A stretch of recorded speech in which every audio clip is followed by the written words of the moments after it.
a little bit because I want to make sure that everybody's listening, everybody that we actually recording some of the things you told me just a little bit earlier. So, ladies and gentlemen, we're here with Rochelle Carroll here on Stella Speaks, and a beautiful, wonderfully woman in the real estate industry. And she has a very special niche that we're going to get to in a second. But we're just talking a little bit about Rochelle and her heart and how she came about the amazing things that she's accomplished in life up until this point, and how she may be able to help some of you who are interested in a special niche in real estate outside of our normal buying and selling. And so, so far, Rochelle revealed to me that she spent 18 years, I believe you said, in the oil and gas business. And in that, she was able to travel around the world and meet people of different cultures. And you can tell when you talk to Rochelle that she's a well-rounded human being. And we can see that her exploits has enlarged her heart of, as well as her mind. I can tell just listening to you talk, Rochelle, that you're not just concerned about people's pocketbooks, but you're concerned about people's well-being overall. I just feel that thing while you're talking. So that's one of the reasons that I wanted to have you on Stella Speaks, because we just want to help as many people as we can here. And you have some information that people need to hear now about how you're doing real estate, how you graduated from one area of real estate to a new niche. So you started out doing wholesaling, you did well in that. And then I'm assuming that because the market kind of slowed down, particularly with the pandemic, that maybe that gave you a little bit of a different direction to start looking in. Can you tell us about the transition from you just doing real estate deals, particularly wholesaling deals, to what you're doing now? Can you tell us a little bit about how that transition took place? Yeah. So yes, during the pandemic, Houston stopped all foreclosures. There has not been an auction for foreclosure listings since probably a year ago. So yes, I was looking for something different, something to bring in consistent cash flow. I went to a real estate networking event when we still could go in person. It was right before, I think it was like a week before they announced that we were going to go in lockdown. And I met a very successful lawyer here in Houston. And she had called me and said, "Hey, I would like to get together with you. Do you look at options, to make, extra money?" And I'm going, "Well, this is a godsend because yes, I have been, I have been Wow. thinking, yeah." So I Wow. said, "Yes, definitely." I said, "I am looking, Is it a lawyer in Houston is who you met? yeah, yes." It's a successful lawyer. That's Very good. successful. Yeah, she's been in business for 20 some years now. Very successful. So I met with her in her office and she showed me this opportunity. And I just knew that was the vehicle that I needed to get me to that financial freedom that I've always looked for. And again, by going from corporate to real estate investing, it's a different mindset. I also knew that being in a 9 to 5 wasn't going to get me where I wanted to go. I needed Hallelujah. some. Hallelujah. Let the church say amen. Preach. Go ahead, Rochelle. Go ahead. So I also knew that I needed to find something that would give me the time freedom and the financial freedom that that I wanted. So when she showed me this opportunity, I seriously just signed up right away. And then as I got into it and got into the real estate part of it, they showed me how real estate professionals can make extra money after the contract is closed, after the house is sold. They're still collecting money from those transactions years down the road. So it's not, I mean, it helps everybody. And with the pandemic and the real estate has kind of went down a little bit, it's starting to pick up again, but it's just that extra source of income that a person looks for when times are down. And it works for any business or any person, but it's just having that extra income, knowing that no matter if you work it or not, you're getting that money coming in. It's mailbox money. I love it. Mailbox money. Mailbox Woo. money. MBM. Mailbox money. Yes. Now, you know what? I really like that, Rochelle. I like the fact that you're offering people an opportunity to be able to do something one time, and then they can earn money continuously from that one time effort.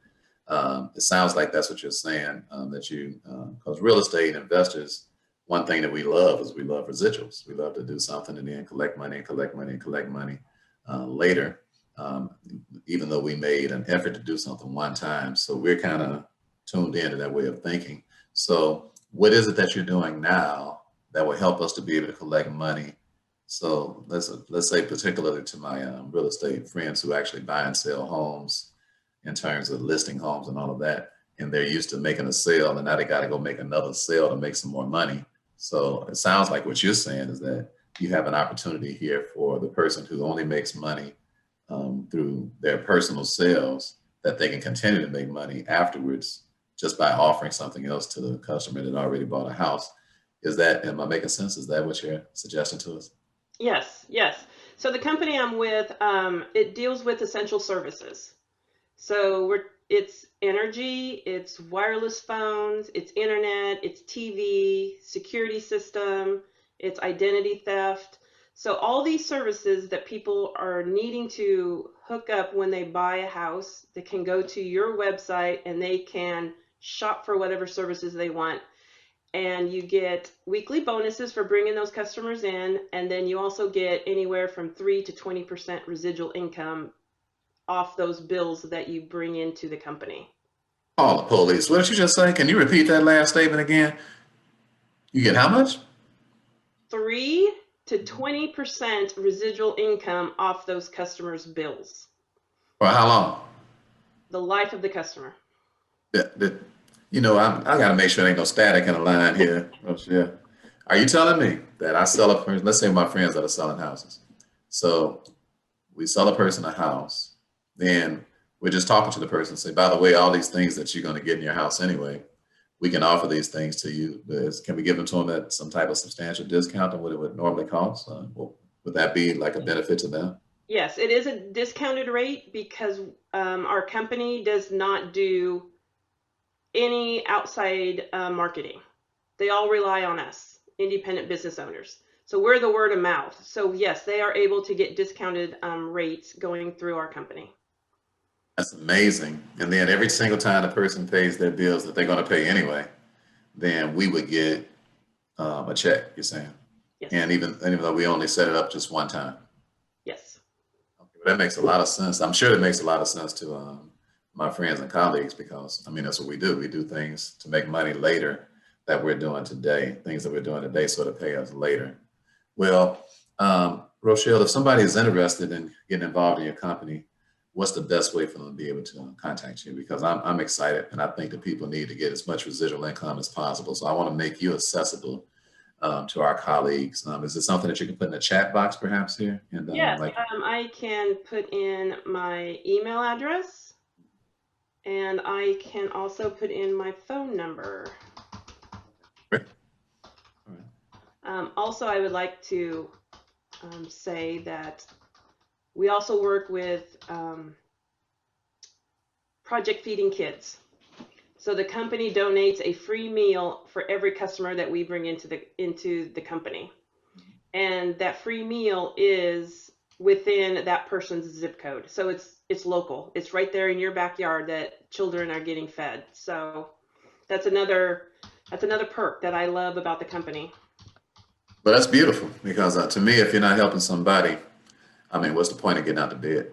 Exactly. I love that. I love that. I love that idea.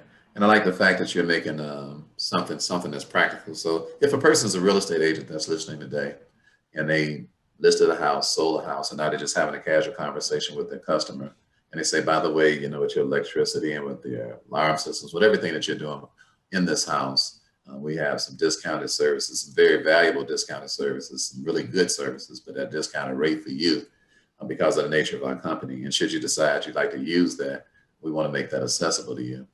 There's nothing saying that this real estate agent can't do that. There's nothing barring them from being able to do that. Nothing that they've signed as a real estate agent. I'm just talking about for real estate agents particularly. There's nothing wrong with them being able to do that. Nothing illegal, nothing unethical, nothing that would cause any problems with their licenses, anything. Is that so? It sounds like that's what you're saying, like it's quite all right to do. Yes, it is. And a lot of times I have found out that they're doing it anyway and they're not getting paid on it. This is one of their services that they do give value to their customers, but now there's a way that they can actually make money from it. So a lot of agents already do this. Like, here's the number to hook up your electricity, or this is a website you go to for internet. This is what you do to get your cable. And so now it's just one website that they can go to, and it's like an Amazon of services. They can just go to the website and just shop whatever plans and whatever services that they want. Oh, that's great. So one-stop shop. Yep. All right. So a person can go to a one-stop shop, and then we can get mailbox money. Is that what you're saying? Yes. All right. Let me analyze that one more time. A one-stop shop for the customer, mailbox money for us. Yes. I like it. I like it. Those are simple things. I'm 59 years old, Rochelle. I need simple stuff, Yep. to be able to convey to people. And wow. Well, you know what? I just want to thank you so much for joining us today. I've learned a lot about you, your worldwide exploits, and your heart and your ability to be able to bounce back from personal issues, and just the mindset that you have of being self-motivated. I really love entrepreneurs like you. I really admire people like you who get out the bed on their own. Nobody's telling them what to do. And you do it on your own with your own motivation, understanding that a 9 to 5, when you said that, I'm like, no, not that Dolly Parton song. We are not working 9 to 5. We are not working 9 to 5. Okay, no, get that song out of you. Get that out of your head. I know it sounds good. I know Dolly can really sing, but okay, because Dolly don't work 9 to 5. That's just a song she made, all right? Exactly. Residual income off of her music. So yes. Come on, she's still getting paid off of 9 to 5, right? Yes. Well, it's been a plum pleasing pleasure having you this morning, as well as a privilege. And I just pray Godspeed on your life. May God bless you to continue to bless everybody. You have an event coming up.